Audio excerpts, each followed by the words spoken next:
We'll see. We'll see. So there's lots to get to. Let's get to it first. We have to start with elections and the NDP and the position that people are in, and the position that the political parties are in that we've got, and the people. What did the people want? And it seems like if you ask anybody, I sometimes, talk to people in grocery stores and, affably, right? Oh, it's, I was making jokes about Justin Trudeau. And when the middle-aged moms are laughing, and I mean, it's funny because like I'm a middle-aged dad now, right? So if my peers are laughing at the Justin Trudeau jokes, then you know that he's done, but he has been done for a while, right? People are just angry with him, and yet still keeps winning elections. But the NDP, people don't like this whole coalition. People don't like what Jagmeet Singh's doing. And the NDP are kind of putting up a facade of a political party. And I don't think that they can fundraise at the level they need to compete. And I think that they may just end up being absorbed by the Liberal Party. So the Liberal Party zeroes out their debt.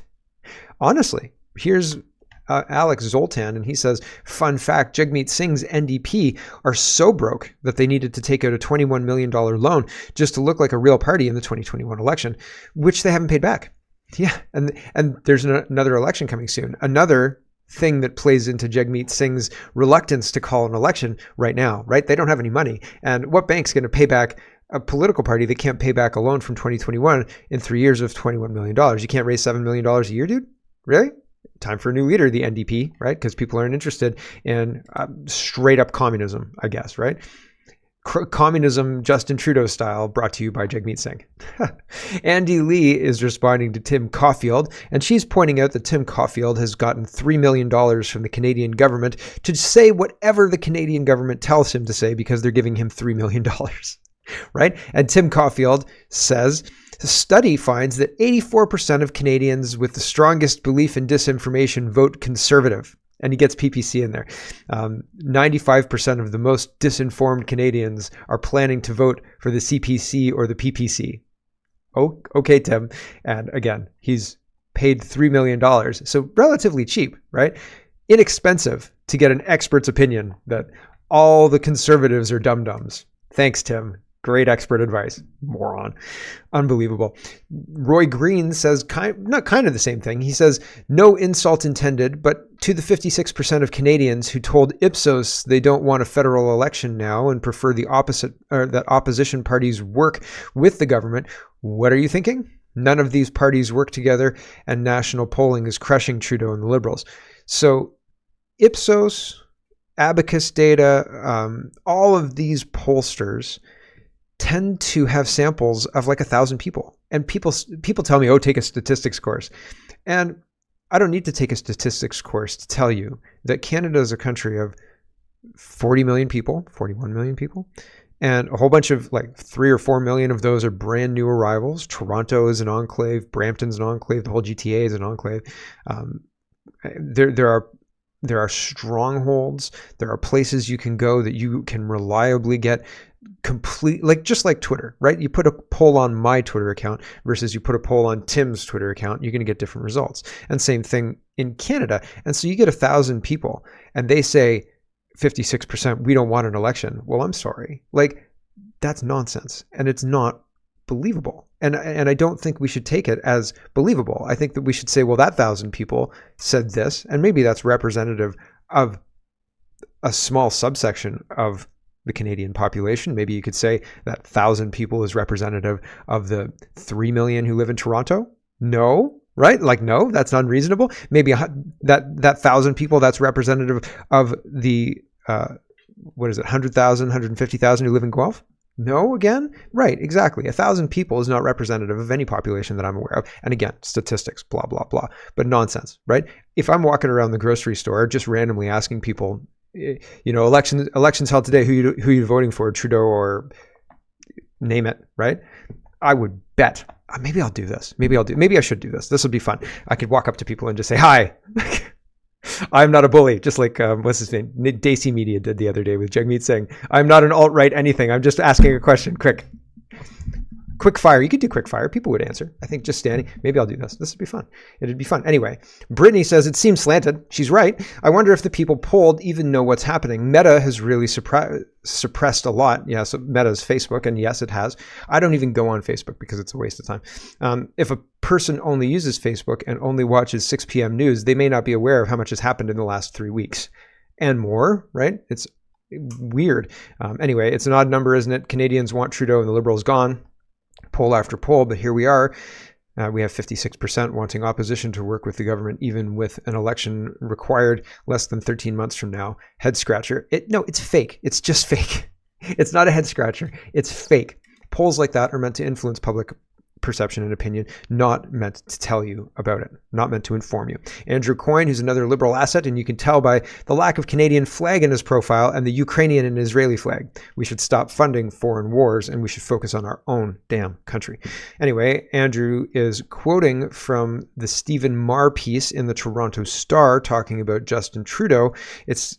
I think the piece has something to do with it's time for Justin Trudeau to walk away. And the quote is this: when I was working on my book on Trudeau, several former ministers and senior staffers told me that they believed he's narcissistic, that he sees politics chiefly as an opportunity for people to enjoy Justin Trudeau.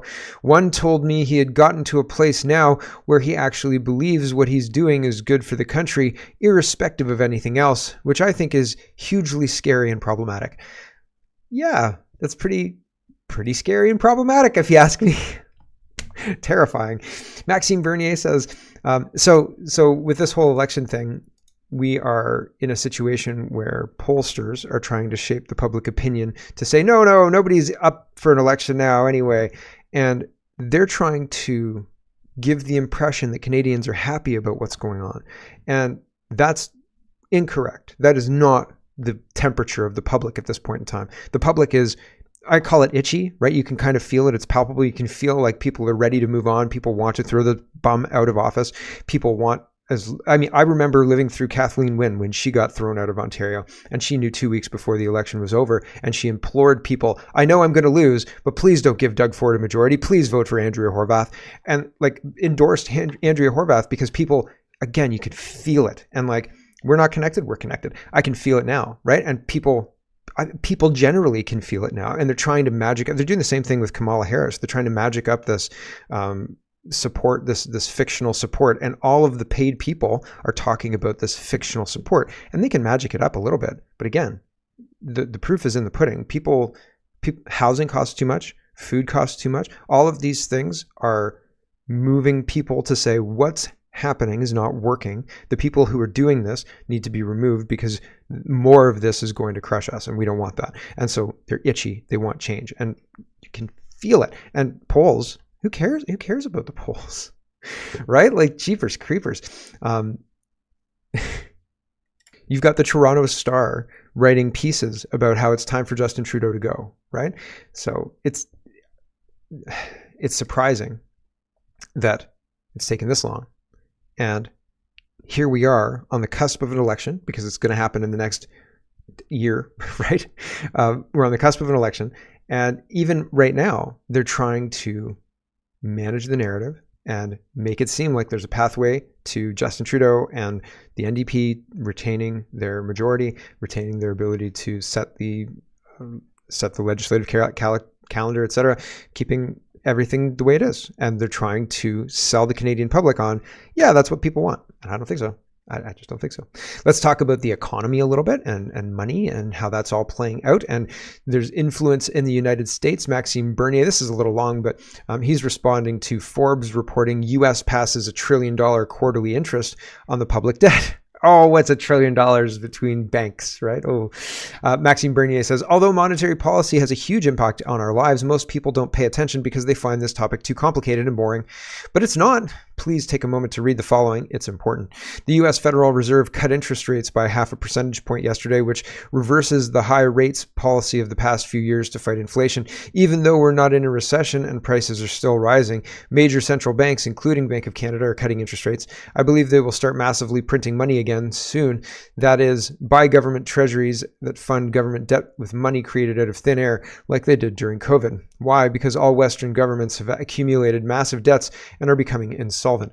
Servicing that debt is costing more and more, and governments don't want to either cut spending or raise taxes, so we are all going to pay for it indirectly with the new wave of high inflation that this money printing will create hits our wallet. As everyone should understand, when the quantity of money circulating in the economy goes up faster than the quantity of goods and services, prices are inevitably bid up. It has nothing to do with greed, it's just basic math. It's the oldest trick in the books, used by governments that don't want to raise taxes to pay for their unsustainable spending. When prices start to rise, they tell people that greedy corporations are responsible for inflation, not them, which is not true. The US government is in a special situation. They've been able to print trillions for decades to live beyond their means and pay for their imperial wars because their dollar is the world's reserve currency, used by everyone on the planet. But now emerging countries, led by the BRICS countries, are fed up and are dumping the dollar. There are news reports that they are planning to announce a new international payment system, partly backed by gold, in October. I'm just going to pause here to remind you, I've said that I think the Russia, China, etc. are like a cat holding a mouse in Ukraine. And they're keeping the war going long enough to set up this, because this economic attack is devastating in a way that winning Ukraine would never be, right? And I mean, winning Ukraine, it would be psychologically devastating for the United States because they've put so much, and I mean, even Canada too. There's a lot of people who are like, we will win Ukraine come hell or high water. Even Pierre Poilievre says the same, right? Ukraine, Slava Ukraine, or whatever. And so psychologically, the loss is going to be damaging. But if the BRICS countries are able to put together stopping the United States being the world reserve currency, that's going to be huge. Like that's going to be a very big blow to the United States that is much more impactful than losing Ukraine, in my opinion, right? Unless the United States government was running like all their black ops through Ukraine. Who knows? Maybe they were. But fundamentally, I think that taking the world reserve currency status from the United States while the United States was fighting for Ukraine would be militarily a big win against the United States, which is bad for us. I'm not saying, yeah, rah, rah, rah. I'm saying I think this was obvious, and I think it's been obvious for a long time, and I think that they didn't do anything, and they're still not doing anything, and all they're doing is sending more money to Ukraine, saying Slava Ukraini. And that's it. Like, end of story. And they're going to lose. Like, the US is going to be shit shocked when they're plunged into whatever economic chaos losing the world reserve currency results in. And Canada is going to be even more shit shocked. Like, we're going to, when the US falls and we watch them fall and they hit the ground and we're kind of standing there like slack-jawed as if, you know, your significant other had just fallen over and you've got to call the ambulance and you don't know what's going on yet and you're just kind of in shock. That's how I feel like this whole thing is going to play out. I really hope I'm wrong, though, because chocolate cereal doesn't grow on trees. Okay, the rest of the world, back to this, has stopped buying more U.S. treasuries to fund the U.S. government's gigantic debt or deficit, so the Fed will have to step in and buy them to prevent prevent market interest rates from rising. That's because when fewer investors are willing to buy treasuries, their price goes down and their yield rises. That means higher debt servicing costs for governments. Unless Washington makes drastic spending cuts, which isn't going to happen whether Harris or Trump is elected, the Fed will therefore have no choice but to intervene. We either get money printing and inflation for years to come, or financial markets and government finances implode. Politicians always prefer the first option. Canada is particularly vulnerable because our economy is so integrated with the US, but also because most of our foreign reserves are in US dollars. Foreign reserves are the asset our government and central banks hold to support our currency and pay for imports in times of crisis. While the rest of the world is turning again to gold, the only real money for millennia, with silver, we are the only major economy with no official gold reserve. If and when the US dollar crashes and a new international monetary arrangement based on some form of gold backing emerges, Canada will be caught with its pants down. Nobody will trust the value of our dollar. The cost of imports will skyrocket. We may be forced to suddenly stop spending hundreds of billions on programs we can't afford and make massive reforms in a hurry. We're not prepared for any of this. Our political and media elites have no clue what's going on and will dismiss what I describe above as impossible or very unlikely.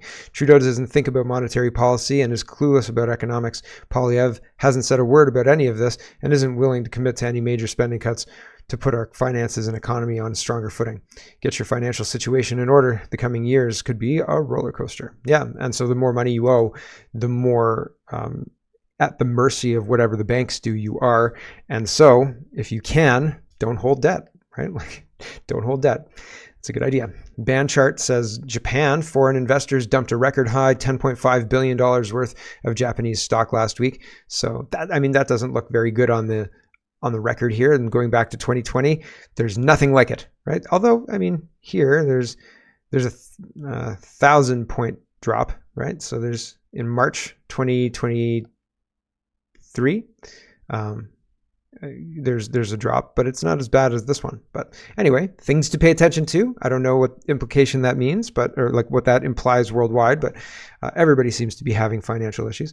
The food professor highlights this in Canada. He says this graph illustrates the average amount of money each Canadian spent on food monthly. Despite inflation, the average Canadian is spending less on food, constant dollars, much less. We hit a low point in May 2024. So people are spending much less on food. We don't need to have extra food.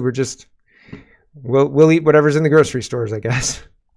Our mainstream media, or are people moving to making their own food and not trusting the grocery stores? Is that what this chart is implying? I really genuinely don't know. Are people eating less or just buying less from the grocery stores? And if they're buying less from the grocery stores, where else are they buying the food from? Or are they growing their own, right? So I don't know. I really genuinely... question mark. Anyway, moving on. Our mainstream media is the enemy of democracy is talking about money as well. And they say the EB government out in British Columbia plans to run a massive $7.9 billion budget deficit this fiscal year.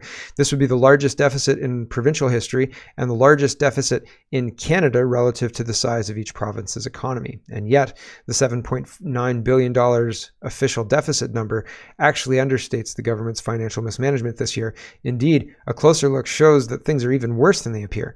For starters, the government's accounting of its revenue, and therefore its overall budget balance, makes no distinction between tax revenue and non-renewable resource royalties, mainly from natural gas. So it may look like it's 7.9 billion, but it's actually worse than that. And there's no real move to acknowledge that and no real move to fix that problem or anything like that. It's like having a business and you know that you're losing money, but you continue to operate the business without any changes because you can't admit to yourself that you're losing money, right? That's a terrible idea, right? So you cook the books to make it look like things are pretty okay, but you know things are not okay and you do nothing to change it. Yikes, not so good.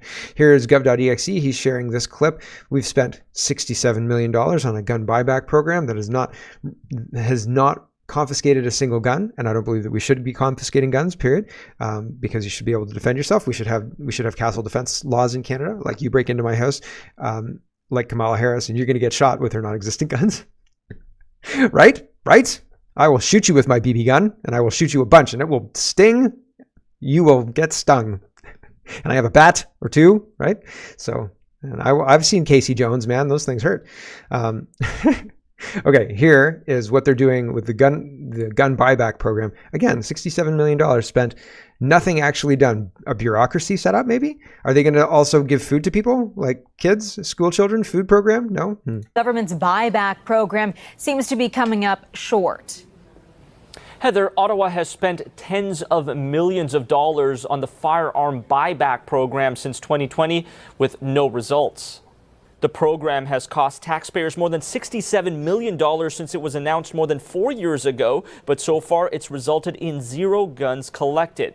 It was back in May of 2020, the Liberals banned more than 1,500 models of assault-style firearms. It began to work on a compensation program that would buy back those newly banned firearms. Gun owners were given until October of next year to comply with the new law, but many details of the program have yet to be released.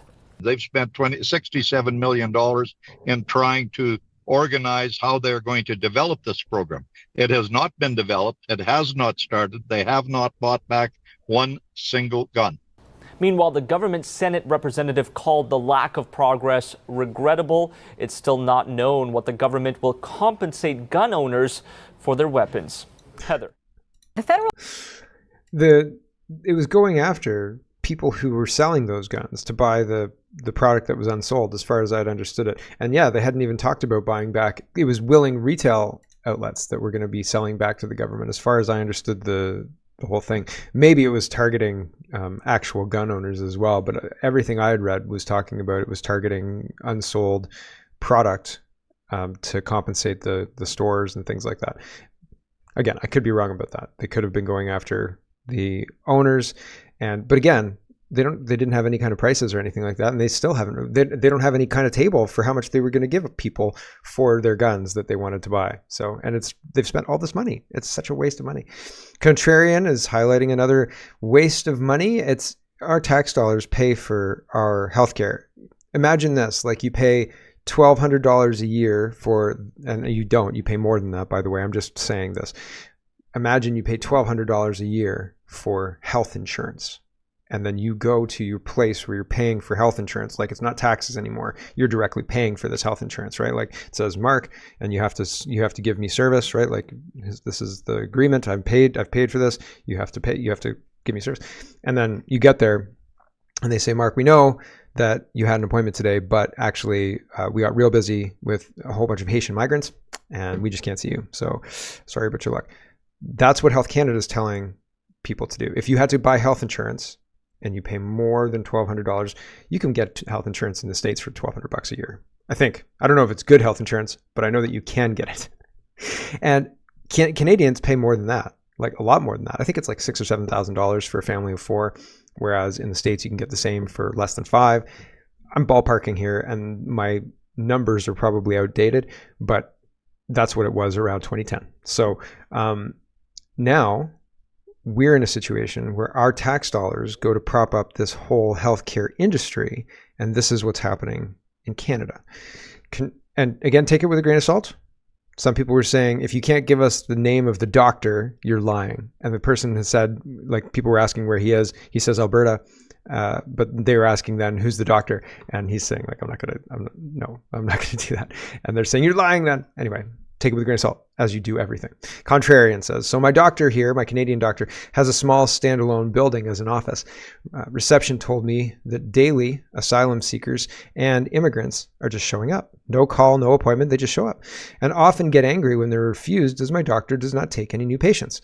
Here's the wild part. This guy talked to his doctor after, and here's what the doctor said. He received a letter from a health authority saying if this happens, he must see them so they know it's happening. Of course, he threw it in the garbage and said, I'm full. What am I supposed to do? Stop caring for my long-term patients to deal with them? So health authorities are actively saying, doctors, you must see these asylum seekers and immigrants and care for them. And to do that, they'd have to neglect their patients who have paid taxes in Canada their whole lives. Who or what do Canadians think about this? So there you go. Very interesting. Very interesting. I hope it's fake news. I hope it's not happening. If you know this is happening, let me know. If you've seen the letter, or if you have a letter that you could take a picture of and send my way and not get anybody in trouble, I'll scrub it of identifying information and things like that. But send it my way. I'm very interested, because it seems like asylum seekers and immigrants are getting a whole bunch of our tax dollars. And that's weird. Seems very strange, because I don't remember being asked about that. Kirk is highlighting this. I reported this the other day, talking about how much asylum seekers get. Kirk did a great job, and he put it into this handy chart, or this handy, like, line by line accounting of this whole thing. And he says, how much do illegals and refugees get in benefits in the first year from Canada's taxpayers? An insane amount. So the total is $70,115.46. But he says $1,899.41 a month for monthly allowance. So that's cash money. That's and then $949 for an employment incentive, and then $1,800 per child tax benefit. So that's assuming one child. $500 a month housing top up, and $8,000 one-time cash infusion to buy basic goods and things like that for your first year. There's $70,000. Have fun, buddy. Welcome to Canada. Have a party, right? No wonder luxury vehicles are flying off the shelves, right? It's a stimulus package for non-Canadians, right? Come to Canada and get a whole bunch of money to spend. And will they care about these things that they've purchased. No more than the people who get the snowmobiles that run out of gas and they leave on the ice to melt and drop to the bottom of the lake. That's how much they care about it, because they don't. They haven't worked for it. They don't care. Carl or Sargon of Akkad were being noticed internationally. England's crazy. Keir Starmer was just elected, and he goes out and arrests people for Facebook posts. And Sargon of Akkad says, "Holy cow, Canada! You're giving out $70,000 to new migrants for like what? That's crazy." He says, "This is absolute madness." He does, and it is. He's right. He's right. But holy cow! I mean, like England casting shade our way? Come on, man. This guy's in France, and he goes through like. This whole thing, what's said here in the quote, he says exactly that. Gad Sad says, "Do you remember when I explained to you that they tell me in Arabic that the West is a woman to be mounted? Well, here you go in French." Radio Genoa is sharing this, and it's a video. You can watch it if you're interested. "The French work for me," he says. "They're my slaves. I receive 600 euros from the RSA, 300 euros from local mission, 350 from the APL, and social workers pay me for electricity and gas. So I don't work and I enjoy life." Thanks, France. So pretty crazy stuff. Minute 39, going through all the people who give him money and how the French are his slaves.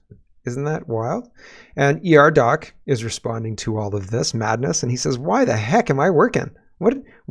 I'm working like a sucker, right? All I've got to do is claim asylum. I'm going to France." Unbelievable, right? It's crazy town. And then not only are our tax dollars going to fund foreigners in Canada, but we're, for whatever reason, having our politicians fight for freeing Palestine when, again, there are issues in Canada that require our politicians' attention, and they're 100% focused on Palestine. It's really weird. Hello everyone, thanks very much for watching. This is just a short version of a longer show. If you'd like to get the whole show, you can go over to CanadaPoly.com and sign up for a subscription. Just look in the drop-down tab for Shop and Donate and look for subscriptions, and you'll get immediate access to the full show. Love to see you. Thanks for watching, everybody. Have a wonderful, wonderful day.